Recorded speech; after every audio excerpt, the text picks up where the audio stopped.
সড়কের পাশেই সন্তান জন্ম দিলেন এক নারী এবং পুলিশ দেখে তাকে উদ্ধার করে সেখান থেকে হসপিটালে নিয়ে ভর্তি করলেন।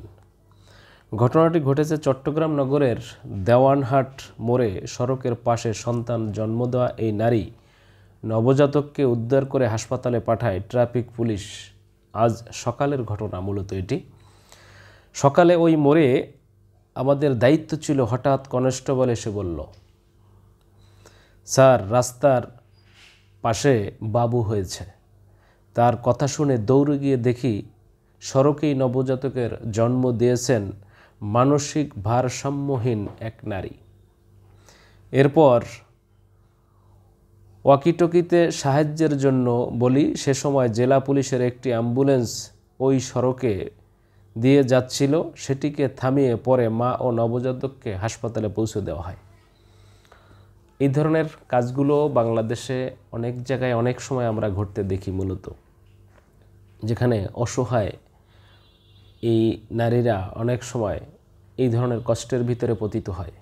এবং আমাদের উচিত যার যেখানে এই ধরনের সমস্যা দেখলে অবশ্যই তাদেরকে সাহায্য করা। আজকে এই পুলিশ যে কাজটি করেছে, এই কাজগুলো প্রত্যেকটা সাধারণ নাগরিকেরও একটু দায়িত্ব আছে।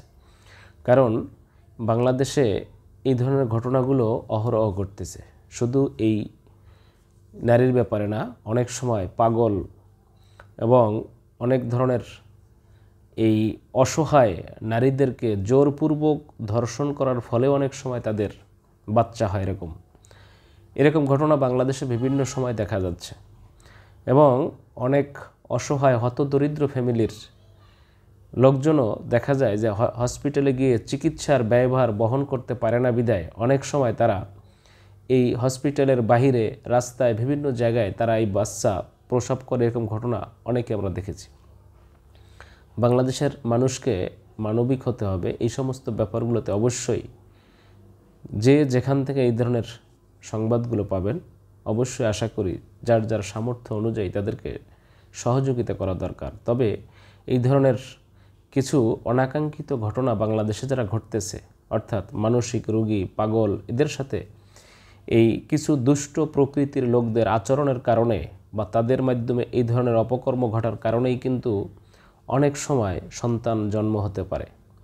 এটির দিক থেকেও আমাদেরকে অবশ্যই খেয়াল রাখতে হবে। তা প্রিয় দর্শক শ্রোতা, সকল অসহায় মানুষের পাশেই তো দাঁড়ানো মানুষের কাজ।